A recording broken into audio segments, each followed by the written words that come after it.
नमस्कार, सप्तधारा न्यूजमध्ये आपले स्वागत आहे। आज शुक्रवार दिनांक 20 डिसेंबर 2024। न्यूज बुलेटिनमध्ये जाणून घेऊया आजच्या ठळक घडामोडी। महाराष्ट्रात दुर्दैवी घटनांचा सिलसिला कायम। मुख्यमंत्र्यांची आता परीक्षा आहे, ते कसे सामोरे जातात ते पाहतोय आमदार शशिकांत शिंदे।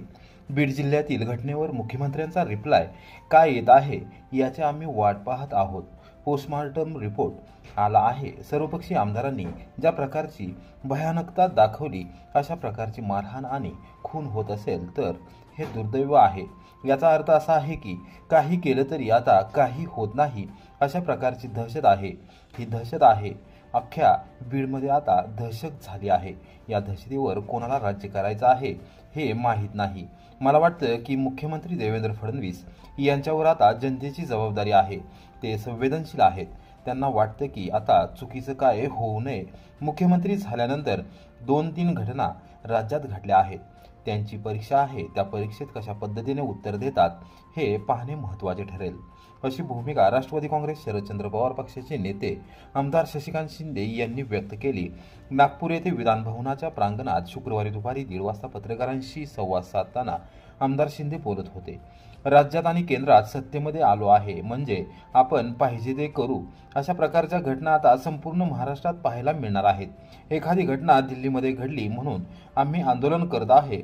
आंदोलन करणाऱ्यांचा अधिकार लोकशाहीने प्रत्येकाला दिला आहे। हा अधिकार असताना दहशत माजवण्याचा प्रयत्न झाला, कार्यालयावर दगडफेक आणि मोडतोड झाली, हे चुकीचे आहे। त्यामुळे आता सत्ताधाऱ्यांना वाटते की आपण आता सगळ्यांना दाबून टाकावं, कोण काय करणार नाही, अशा प्रकारचे वातावरण होणार असेल तर अशा घटना आपण कायम पाहायला मिळतील, अशी भीती त्यांनी व्यक्त केली। राजकारणामध्ये आदर आणि सन्मान हा एक वेगळा भाग असतो, ती आपली संस्कृती आहे। आपण आदर ठेवला पाहिजे। अजितदादा पवार यांच्याबरोबर संबंध आजचे नाहीत। आमच्यासारखे कार्यकर्ते पवार साहेबांमुळे आणि अजितदादा पवार यांच्यामुळे राजकारणात आले आहेत। त्यांच्याशी संपर्क केला म्हणून लगेच पक्षात मनोमिलन झाला असं होत नाही। मी तुम्हाला सांगतो, काही निर्णय घ्यायचा झाला तर शरद पवार साहेब जो निर्णय घेतील तो आम्हाला बंधनकारक असेल, असेही त्यांनी स्पष्ट केले। या संदर्भात आमदार अमोल मिटकरी यांनी केलेल्या वक्तव्याचा त्यांनी समाचार घेतला। केंद्रात पण आहे, राज्यात पण आहे, आता पाहिजे ते करू आपण, अशा प्रकारच्या घटना आता रोज पाहायला मिळणार आहेत। काल जर बघितलं तर एखादी घटना दिल्लीमध्ये झाली, आम्ही इथं आंदोलन करतोय आणि या आंदोलन करण्याचा लोकशाहीचा अधिकार प्रत्येकाला आहे। आणि अधिकार असताना जर दहशत माजवायच्या बाबतीमध्ये जर अशा प्रकारचा प्रकार झाला असेल, कार्यालयावर दगडफेक आणि कार्यालयाची मोडतोड करायची, हे चुकीचं आहे। मला वाटतं की त्यामुळे आता लोकांना वाटतं आपण आता सगळ्यांना दाबून टाकावं, आता आपलं राज्य आलेलं कोण काय करणार नाही, अशा पद्धतीचं वातावरण होणार असेल तर ह्यापुढे अशा घटना कायम आपल्याला पाहायला मिळतील। त्यांच्यावर जनतेने आता त्यांना विश्वास दिलेला आहे। ते मुख्यमंत्री झालेले आहेत, ते संवेदनशील आहेत। त्यांना वाटतं की आता ह्या मध्ये चुकीचं काय होऊ नये असं मला वाटतं। बघू आता त्यांचा मुख्यमंत्री झाल्या पहिलेच हे 2-3 घटना आहेत, त्यांची परीक्षा आहे। त्या परीक्षेत ते कशा पद्धतीने ते हारतात आहेत, हा त्यांचा असा परीक्षेचा काळ आहे।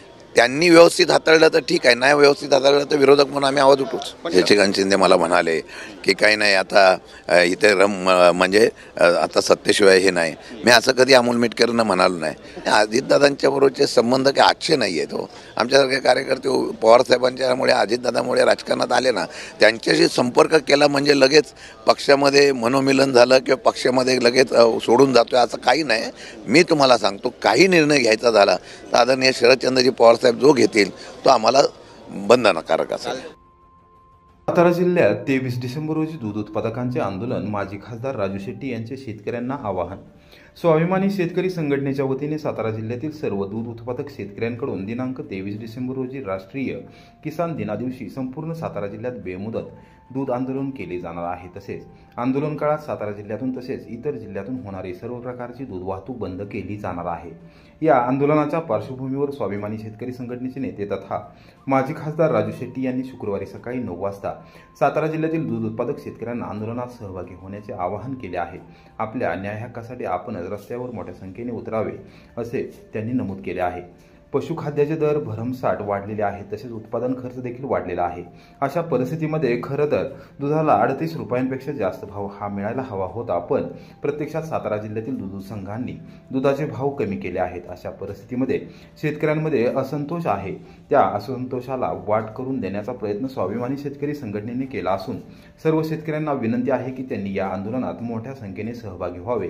लोकसभा आणि विधानसभेची निवडणूक झाली आहे। आता कोणत्याही पक्षाला अथवा कोणत्याही राजकीय नेत्याला शेतकऱ्यांच्या प्रश्नात लक्ष घालणे महत्त्वाचे वाटत नाही अथवा सुखदुःखात काहीही देणे घेणे नाही। त्यामुळे आपले प्रश्न आपणच सोडवायचे आहेत। या भूमिकेतून शेतकऱ्यांनी नैराश्य झटकून 23 रोजी होणाऱ्या आंदोलनात सहभागी व्हावे असे आवाहन त्यांनी केले आहे। पशुखाद्याचे दर भरमसाठ वाढलेले आहेत, उत्पादन खर्च वाढलेला आहे। अशा परिस्थितीमध्ये खरं तर दुधाला 38 रुपयापेक्षा जास्त भाव मिळाला पाहिजे होता, पण प्रत्यक्षामध्ये सातारा जिल्ह्यातल्या दूध संघाने दुधाचे भाव कमी केलेले आहेत। अशा परिस्थितीमध्ये शेतकऱ्यांच्यामध्ये जो असंतोष आहे त्या असंतोषाला वाट करून देण्याचा प्रयत्न स्वाभिमानी शेतकरी संघटनेनं सुरू केलेला आहे। माझे सर्व दूध उत्पादक शेतकऱ्यांना कळकळीची विनंती आहे की त्यांनी या आंदोलनामध्ये सहभागी व्हावं, कारण आता निवडणुका झाल्या। आता कोणत्याही राजकीय पक्षाला किंवा राजकीय नेत्याला शेतकऱ्यांच्या प्रश्नात किंवा शेतकऱ्यांच्या सुखदुःखामध्ये काही देणं घेणं नाही आहे।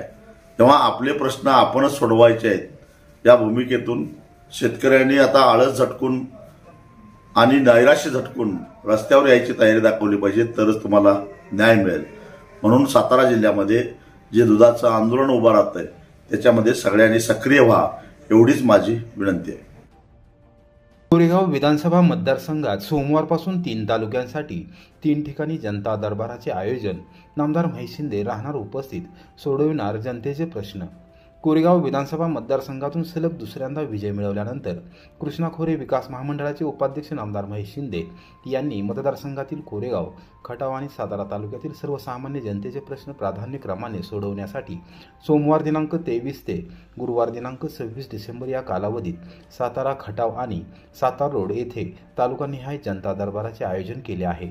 या दरबारामध्ये सर्व प्रशासकीय खाते प्रमुख उपस्थित राहणार असून सर्वसामान्य नागरिकांनी आपले प्रश्न घेऊन जनता दरबारात उपस्थित राहून सोडवून घ्यावेत असे आवाहन प्रमुख नेते व कार्यकर्ते यांच्या वतीने करण्यात आले आहे।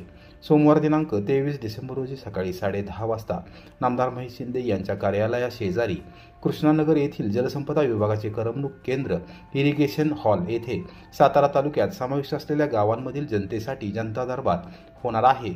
मंगळवार दिनांक 24 डिसेंबर रोजी सकाळी 10:30 वाजता खटाव येथे खटाव तालुक्यात समाविष्ट असलेल्या गावांमधील जनतेसाठी जनता दरबार होणार आहे, तर गुरुवार दिनांक 26 डिसेंबर रोजी सकाळी 10:30 वाजता सातार रोड येथील यशोदीप मंगल कार्यालयात कोरेगाव तालुक्यात समाविष्ट असलेल्या गावांमधील जनतेसाठी जनता दरबार आयोजित करण्यात आला आहे।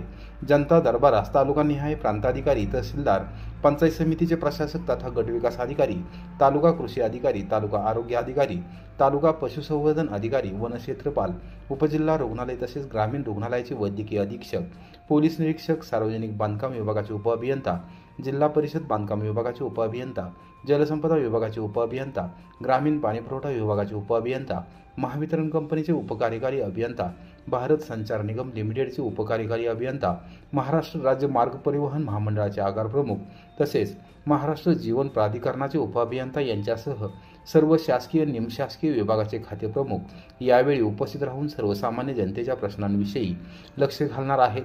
स्वतः नामदार महेश शिंदे हे या तिन्ही जनता दरबारांना उपस्थित राहून नागरिकांच्या प्रश्नांची सोडवणूक करणार आहेत। कोरेगाव विधानसभा मतदारसंघातील कोरेगाव, खटाव आणि सातारा तालुक्यातील सर्वसामान्य नागरिकांनी जनता दरबारात उपस्थित राहून आपल्या प्रश्नांची सोडवणूक करून घ्यावी असे आवाहन प्रमुख नेते व कार्यकर्ते यांच्या वतीने करण्यात आले आहे।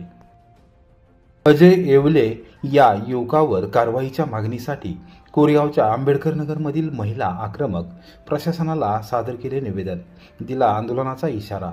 कोरेगाव येथील डॉक्टर बाबासाहेब आंबेडकर नगरमधील रहिवासी असलेल्या अजय सुरेश येवले हा युवक सर्व नागरिकांना आणि महिलांना त्रास देत असून त्याच्यावर पोलीस दल अथवा प्रशासन कोणतीही कारवाई करत नाही। पोलीस ठाण्याच्या आवारात त्याने गळफास घेऊन आत्महत्या करण्याचा प्रयत्न करून देखील पोलिसांनी आज अखेर त्याच्या विरोधात गुन्हा दाखल केलेला नाही, अशी संतप्त भावना व्यक्त करत महिलांनी शुक्रवारी दुपारी 2 वाजता प्रांताधिकारी अभिजित नाईक आणि तहसीलदार डॉक्टर संगमेश कोडे यांना आंदोलन छेडण्याचा इशारा दिला। यावेळी त्यांनी सविस्तर निवेदन देखील सादर केले। अजय येवले या युवकाच्या त्रासामुळे डॉक्टर बाबासाहेब आंबेडकर नगर आणि परिसरातील नागरिक अक्षरशः हैराण झाले आहेत। त्यांच्या त्रासाला सर्वजण वैतागले आहेत। या संदर्भात प्रशासनाने पोलीस दलाला निवेदन देऊन देखील कोणत्याही प्रकारची कारवाई आज अखेर करण्यात आलेली नाही। प्रशासनाचे या विषयाकडे लक्ष वेधण्याबरोबरच कोरेगाव पोलीस ठाण्याच्या आवारात दिनांक 6 डिसेंबर रोजी दुपारच्या सुमारास गळफास घेऊन आत्महत्या करण्याचा प्रयत्न अजय येवले याने केला होता। त्याच्यावर पोलिसांनी रीतसर गुन्हा दाखल करणे आवश्यक होते, मात्र आज अखेर त्याच्या विरोधात गुन्हा का दाखल झाला नाही, असा संतप्त सवाल महिलांनी उपस्थित केला आहे। प्रांताधिकारी अभिजित नाईक आणि तहसीलदार डॉक्टर संगमेश कोडे यांना महिलांनी निवेदन सादर करून अल्टिमेटम दिला आहे।